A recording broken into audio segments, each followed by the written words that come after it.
Third reason, I'm a veteran. When I left college, as Mr. Trent said, I joined the Army. I volunteered for the infantry. He said that the line was quite short. Always short. Always short.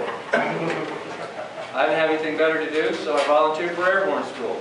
Probably not the wisest choice I ever made. Sometimes that line's short too. That's right. Unfortunately, then the line at Walter Reed to have the back surgery is long, so I've had that too. But I also went to Ranger School. Ranger School is the Army, I would say, fair to say, the Army's premier leadership school. They take away your food, you get 1 meal a day. They take away your sleep, you're up about 20 hours a day. They send you to the mountains of the Tennessee Valley Divide, the desert in Utah, the swamps in Florida.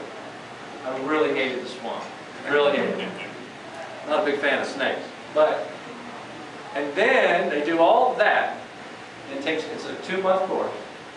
And then they tell you to leave. And there's 40 guys back there who are relying on you to get them to the designated spot and complete the mission. And it teaches you about leadership. And so when you have an attorney general that has an issue, a tough one, has to go before that court and make the case, you're going to have a candidate who has been through tough times before. Now, I'm going to be clear. I'm not like Mr. Trainer. He is a combat veteran. I'm not. What you see here is a little Ranger tab. What you see there is a Purple Heart for battle, for wounds received in combat. So there's a big difference between us. I want to make that clear. But it is important that leadership is trained in the military. I have it. And I'm the only candidate running for Attorney General from either side of the aisle that has it. And in fact, there are 14 statewide candidates. Notice there's 14 of us for Governor, Lieutenant Governor, Attorney General. 2 veterans. Bob McDonald and myself. So what do we get to do if I'm your nominee?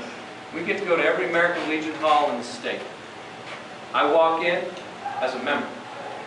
And then I introduce the next governor of Virginia, who is also a member.